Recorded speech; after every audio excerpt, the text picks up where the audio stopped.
Okay, tonight we're going to finish off the book of Esther. There's just one ordinary sized chapter and a very small chapter to go. Does anybody feel like reading chapter 9? I can have a watch that. This is the King James Version. Now in the 12th month, that is the month Adar, on the 13th day of the same, when the king's commandment and his decree drew near to be put in execution, in the day that the enemies of the Jews hoped to have power over them, though it was turned to the contrary, that the Jews had rule over them who hated them. The Jews gathered themselves together in their cities throughout all the provinces of the king Ahasuerus, to lay hand on such as sought their hurt, and no man could withstand them, for the fear of them fell upon all people. And all the rulers of the provinces, and the lieutenants, and the deputies, and officers of the king helped the Jews, because the fear of Mordecai fell upon them. For Mordecai was great in the king's house, and his fame went throughout all the provinces. For this man Mordecai waxed greater and greater. Thus the Jews smote all their enemies with the stroke of the sword, and slaughter and destruction, and did what they would unto those who hated them. And in Shushan, the place the Jews killed and destroyed, the Jews killed and destroyed 500 men. And Parshandatha and Dalphon and Asmatha and Paratha and Adalia and Aridatha and Parmashta and Arisai and Aradai and Vajesath, the 10 sons. He picked me the right ones, didn't Wait to tell you, you're doing brilliantly. I think he's done really well. The 10 sons of Haman, the son of Hammedatha, and the enemy of the Jews killed they, but on the spoil laid they not their hand. On that day the number of those who were killed in Shushan the palace was brought before the king. And the king said unto Esther the queen, The Jews have killed and destroyed 500 men in Shushan the palace, and the 10 sons of Haman. What have they done in the rest of the king's provinces? Now what is your petition? And it shall be granted you, or what is your request further? And it shall be done. Then said Esther, If it please the king, let it be granted to the Jews which are in Shushan to do tomorrow also according unto this day's decree, and let Haman's 10 sons be hanged upon the gallows. And the king commanded it so to be done. And the decree was given to Shushan, and they hanged Haman's 10 sons. For the Jews who were in Shushan gathered themselves together on the 14th day also of the month Adar, and killed 300 men at Shushan, but on the prey they laid not their hand. But the other Jews who were in the king's provinces gathered themselves together, and stood for their lives, and had rest from their enemies, and killed all of their foes 75,000, but they laid not their hands on the prey. On the 13th day of the month Adar, and on the 14th day of the same, rested they, and made it a day of feasting and gladness. But the Jews who were at Shushan assembled together on the 13th day thereof, and on the 14th day thereof, and on the 15th day of the same they rested, and made it a day of feasting and gladness. Therefore the Jews of the villages who dwelt in the unwalled towns made the 14th day of the month Adar a day of gladness and feasting, and a good day, and of sending portions one to another. And Mordecai wrote these things, and sent letters unto all the Jews who were in all the provinces of the king Ahasuerus, both near and far, to establish this among them, that they should keep the 14th day of the month Adar, and the 15th day of the same yearly. As the days were in the Jews, and from their enemies, and the month which was turned unto them from sorrow unto joy, and from mourning unto a good day, that they should make them days of feasting and joy, and of sending portions one to another, and gifts to the poor. And the Jews undertook to do as they had begun, and as Mordecai had written unto them, because Haman, the son of Hammedatha, the Agagite, the enemy of all the Jews, had devised against the Jews to destroy them, and had cast pur, that is, the lot, to consume them and to destroy them. But when Esther came before the king, he commanded by letters that this wicked device, which he devised against the Jews, should return upon his own head, and that he and his sons should be hanged on the gallows. Wherefore they call these days Purim, after the name of Pur.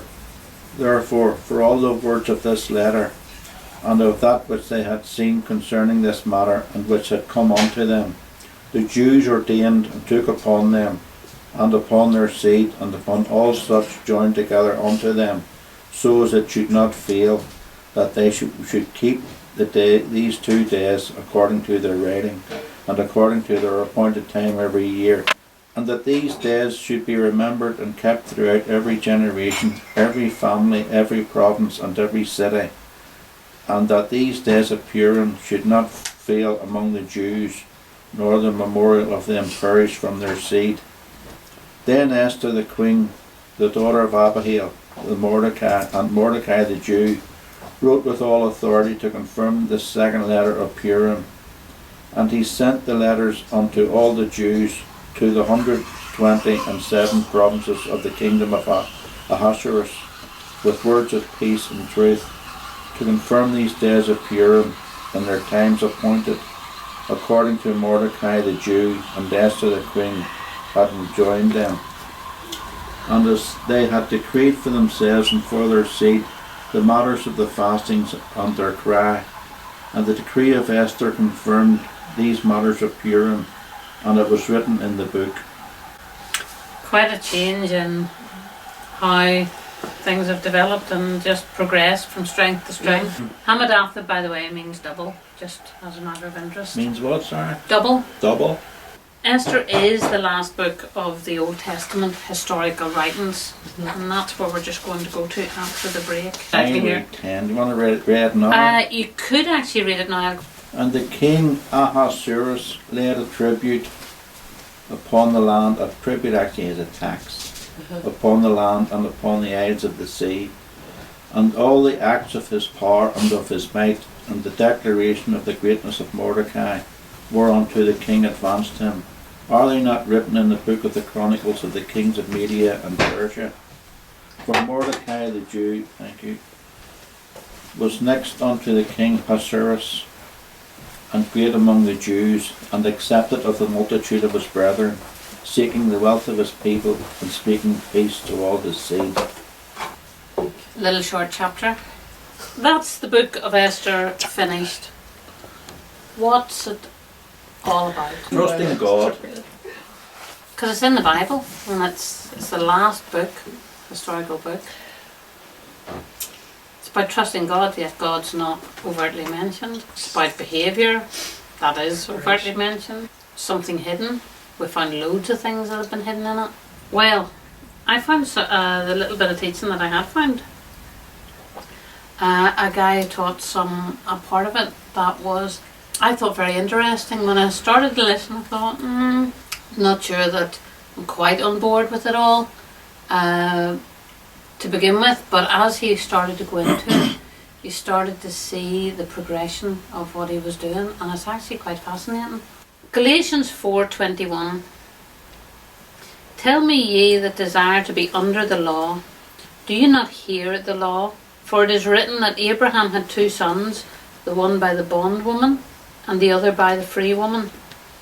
And he who was of the bondwoman was born after the flesh, but he of the free woman was of promise.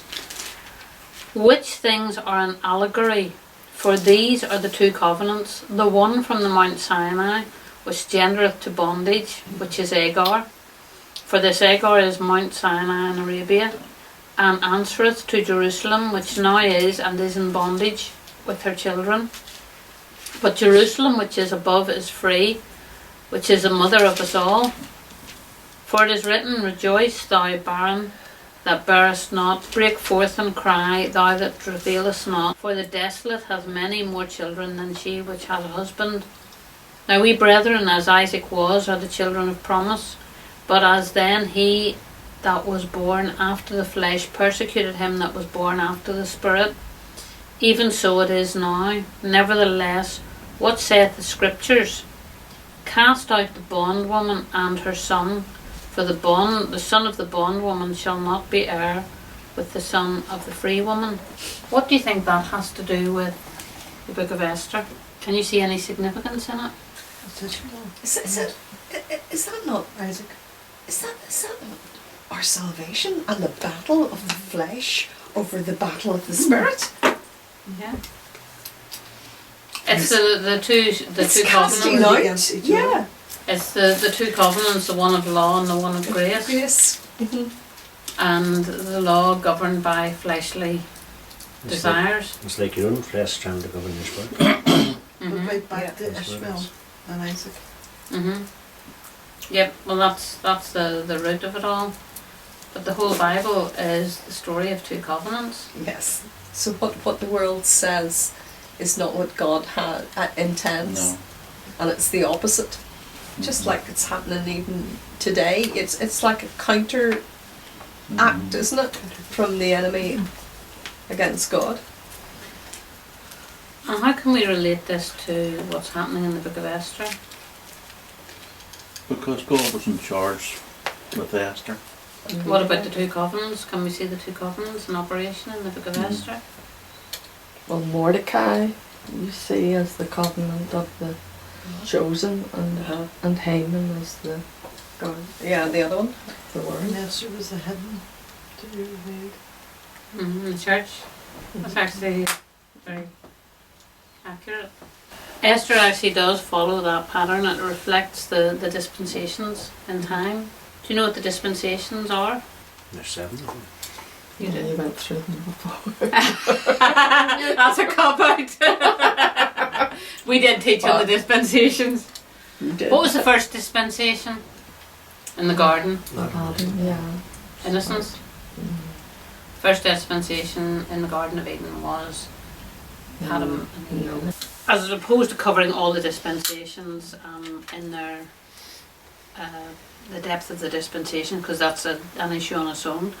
We'll just cover the words of each one, which is the innocence. When we enter into the book of Esther, the state of Shushan, and Shushan means lily, is reflected in glorious terms. Everything all looks like it's all working fine, and until what? With Vashti. and what happened? She got the evil white. She got the boot. What was Vashti asked to do? Kiss me, young. Players, no? In other words, immorally probably. In fact, he Compliment. kissed a 13-year-old girl. She was asked to come before the king wearing her crown, and it appears that it was asked to come and wear just her crown, and she had refused. But in actual fact, this is a reflection of the innocence in the Garden of Eden. The fact that they were not ashamed in this condition. In Eden, indeed, they had a crown, and they were clothed in the glory of God. That's where initially I thought, I wasn't sure about the typology, but as it went on, the king had instructed Vashti. Instead, she hides from the king, which is exactly what Adam and Eve did in the Garden of Eden when after they had sinned. And as a result of what took place, Vashti was dethroned, which happened. In the Garden of Eden, Adam and Eve were dethroned, and in the book of Esther, Vashti is dethroned. So we actually see a progressing in this. This actually introduces, once she's lost her position in the kingdom and access to the king, this introduces a new administration. And this is what happened in Eden. Adam and Eve lost their position in the kingdom and access to the throne, and they were then cast out. The new administration was the administration of conscience, whereby they had to live under this aspect of conscience. As you move on into the government aspect, which is the next dispensation, a new law would be introduced as a selection process was defined, and the king sends out for all the young maidens for to select his bride. The selection process is where every individual is examined to select his new bride, and the Esther is selected from this particular group, but she submits under the instruction of Haggai the eunuch, and she by her free will chooses only the things that are going to please the king.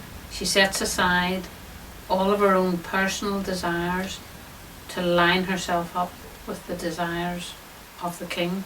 You got beauty treatment for 9 months or something like that, wasn't it? A year, yep.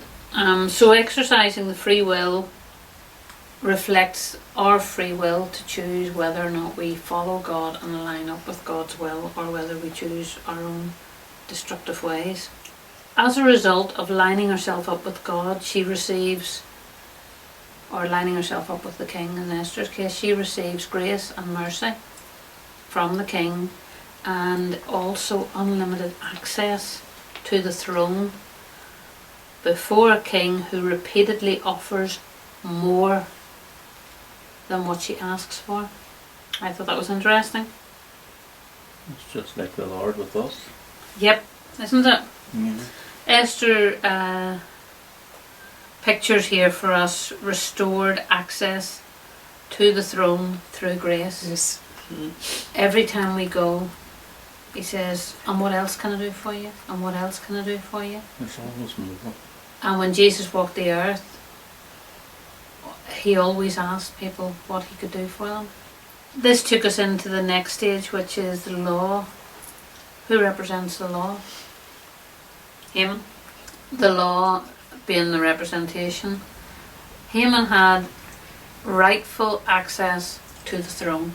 The law has legal access. Satan has legal access to the throne.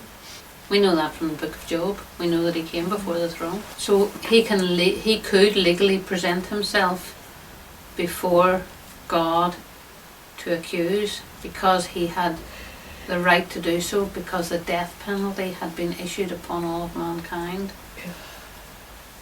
from the fall. Where did Satan present himself? Before the throne of God? Mm-hmm. Absolutely, he's an absolute legalist. I used to say to myself, how could he have been in there? And then I thought of all the gates that there are into heaven.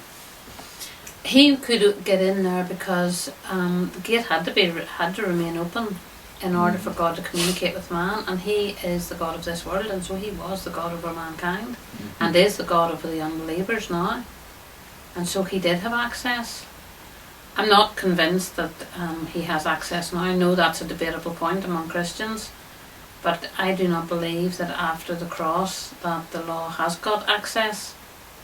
I think when it speaks of Satan being the accuser of the brethren, he is the accuser of us to ourselves. You know, he challenges us directly, because he cannot bring a case before the courts of heaven, a legal case against the believer who has been forgiven. Now there are other issues and elements in and around. That's a different subject to study, but I do think that it's interesting that he presents himself to be the route to the throne. In that day, Haman was the person everybody came to if they wanted to speak with the king, because he was the next in line. And if you think about it, we were the sons and daughters of the God Most High. Satan interjected, which put him next in line. When we look at the scripture that says that Jesus was created a little lower than the angels, he was created in the likeness of mankind on this earth, in a human body. And we actually can see that the the distinctions. There's a lot of controversy over that particular verse about where the position was, but fallen man is beneath Satan because Satan's his master. Yeah. The redeemed man is above Satan and is now a son or a daughter of the king. However, the access to the throne is it's a dubious subject because there's still unbelievers here on earth. Yeah. And we have direct access, but our prayers are one of the things that lead men to repentance as well. So there's a lot of controversy in there, and it would require a lot of intense and deep study into the entire subject to be fully assured of that aspect of it. But the aspect of the dispensations in Esther actually is quite interesting, because we actually see here how Haman represents the law. He has the rightful access to the throne. He appears, and the law does appear. I mean, many Christians believe that they still need good works. There's still a works-based mentality in Christian circles. His law, that's Haman's law, determined the destruction of God's people. This is the very thing the Jews place their faith in today, is what the Bible says will bring about their destruction, because the Bible says the law or the letter killeth. So we know that the law brings death, because if we do not fulfill every single aspect of the law, then we have the death penalty. Yeah.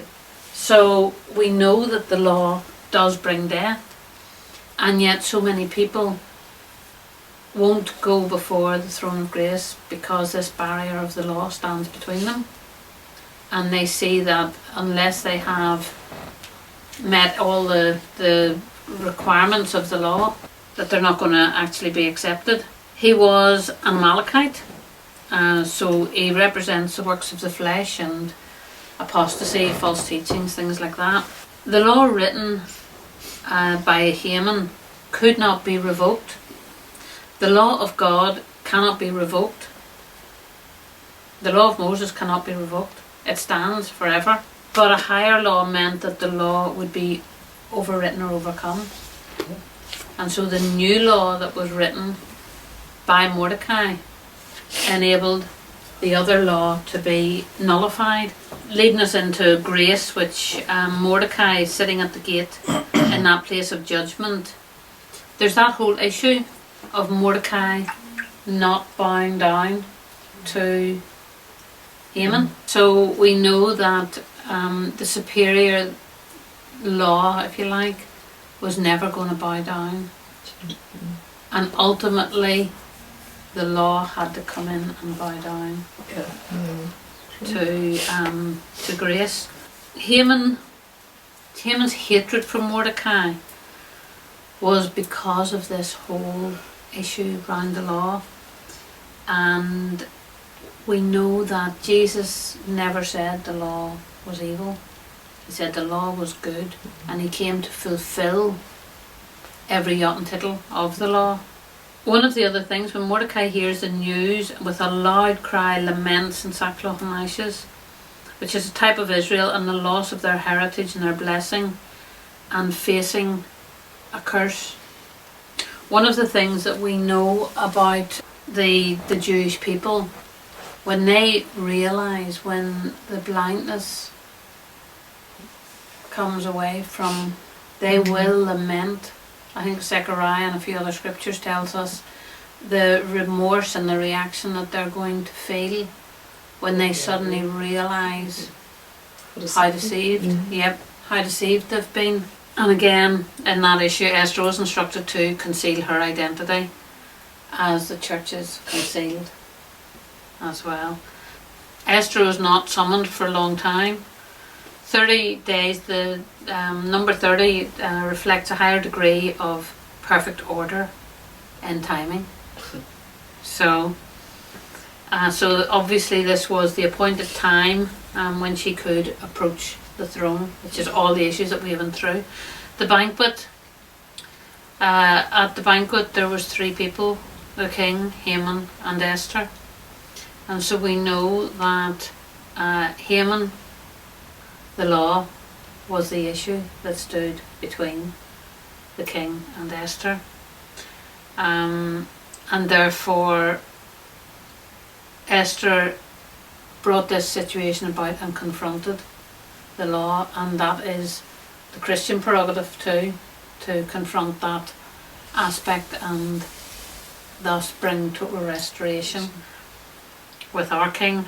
When we think about Haman hung on the gallows, the law was hung on the tree of Jesus Christ. And I just thought that it just really was amazing that Haman being hung on the tree, and all the ordinance that were against us, it speaks of in Colossians, were now nailed to the tree and destroyed, and everything associated with it.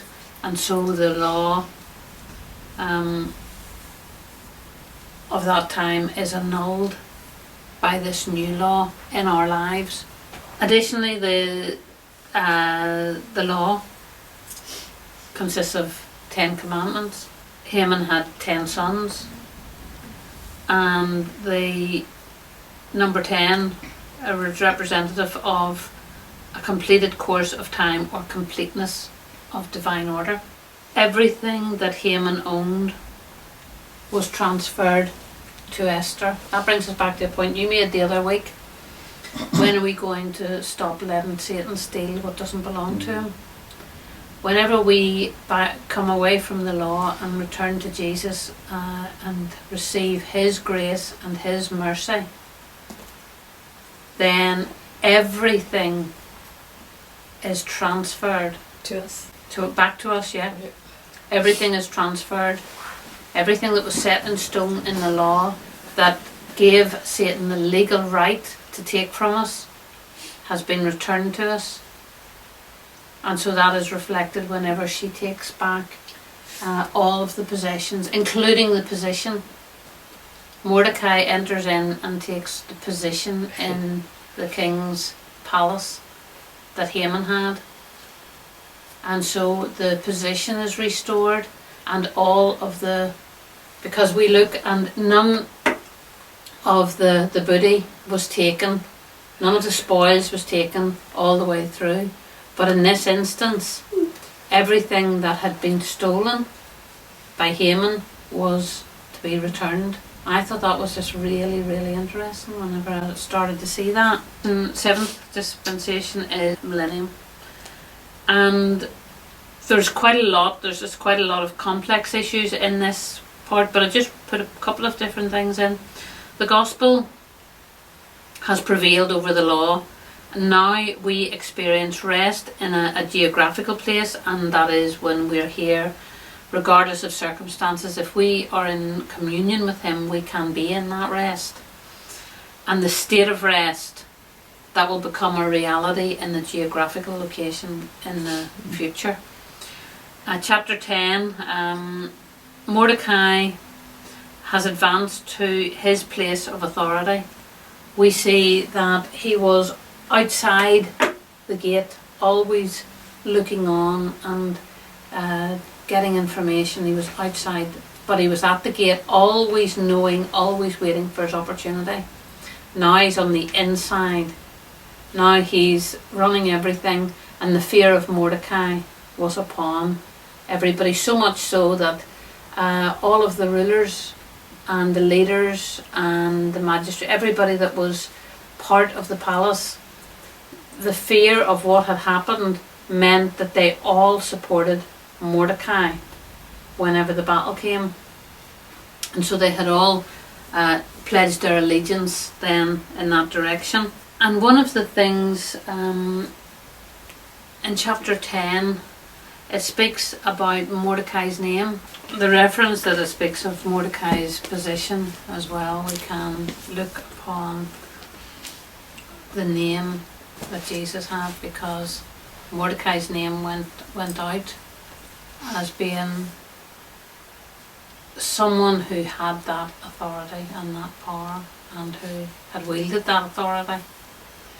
So I just thought that that was an interesting finish to it, that we can actually see the different manners of administration that God deals with his people coming out through all of this as we went through the book. So I hope you did enjoy that. Well, I was Study. thinking Mordecai must have been a form of Jesus. You know, the Holy Spirit, Mm-hmm. because of the way he was honoured. Yeah. Anybody got anything else they want to add?